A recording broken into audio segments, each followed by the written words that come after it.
है उस पर आपकी नजर होनी चाहिए।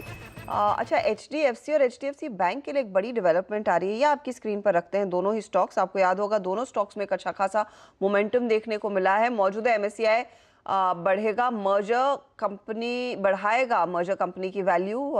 मर्जर के बाद एमएससीआई वेटेज 2 गुना से ज्यादा होने के आसार बनते दिखाई दे रहे हैं। तो एचडीएफसी और एचडीएफसी बैंक का जो मर्जर होने वाला है उससे जो इस पर्टिकुलर स्टॉक या फिर जो एमएससीआई में वेटेज है वो 5.78% से बढ़कर 13% होता हुआ दिखाई देगा।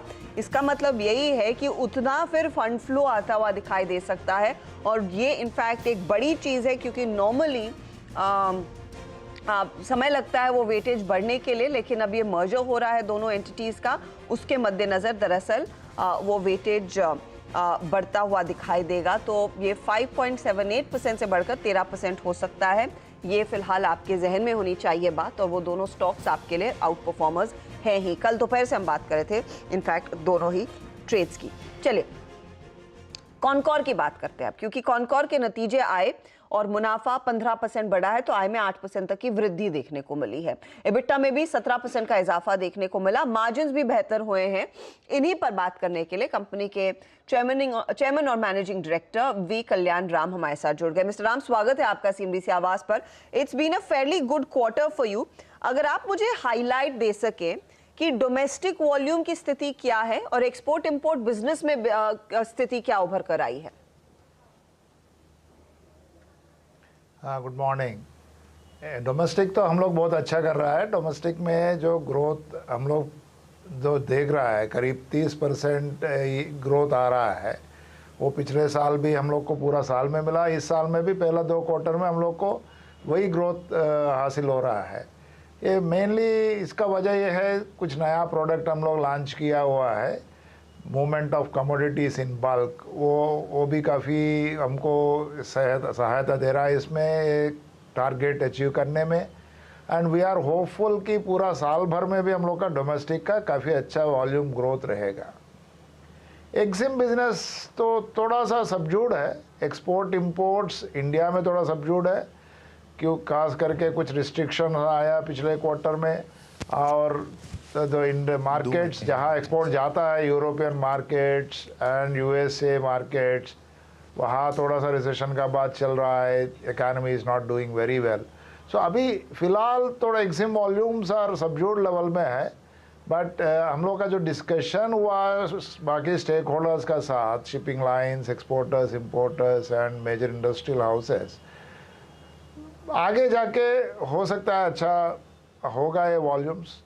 People are expecting that there may be a growth in these volumes. So we are keeping our fingers crossed. Even though I have given a guidance of 10 to 12% growth in volumes on both Exim and domestic. Domestic we will be doing much better than 12%. Exim में now we are also keeping our fingers crossed. There may be little subdued growth दिख सकता है पूरा साल भर में. But revenue side, yes, we are confident we will be able to do the 10 to 12% growth on top line and bottom line दोनों में. Sir, if you could also give me a figure on the LLF factor, the land license fee. What is the number for Q2 और H1 फिर कहाँ पर close हो रहा है, and any other visibility on that figure going forward? Ji, LLF तो अभी तो काफ़ी स्पष्टता आ गया है इसमें, लीज पॉलिसी भी अनाउंस हो गया, तो उसमें इट इज़ वेरी क्लियर। अभी जो हम लोग LLF पे करेंगे, जो रेलवे लैंड में हम लोग ऑपरेट कर रहे हैं टर्मिनल्स, उसके लिए मार्केट वैल्यू का 6% हम लोग पे करेंगे। And market value is the industrial value of that area. So industrial value declared by revenue authorities will be taken as the market value, उसके ऊपर हम लोग 6% पे करेंगे। अभी इस साल में हम लोग का actual payment is going at the level of 380 crores on the annualised basis. In the first these 2 quarters we paid around 190 or 95 crores, exact figure abhi mera itna yaad nahi hai, but it is exact that range only, 190-195 crores. We are actually taken an estimate of 450 crore रुपया। इसका वजह यह है, तो ये revenue authority का जो land rates होता है वो कभी बीच में 6 महीने में एक बार एडजस्ट होते रहता है, तो for that exigencies we kept some cushion in that. So Our estimate of 450 crores, we are very sure that will be the land license fees we will be paying for this year to Indian Railways. मैं finally sir, कोई आपके पास insight आया है या फिर update आया है वो निजीकरण के लेकर अगला कदम क्या होगा? बिकॉज एलएलएफ में मामला फंस रहा था, वो क्लैरिटी आ गई है. How soon will the privatisation then pick up? That's a very good question. Everybody is waiting for the answer to that. Even I am also waiting for that.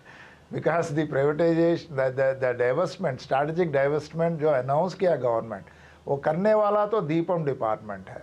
We only give the all the support for that. So from our side, we are ready with all our the procedure what has to be done from our side.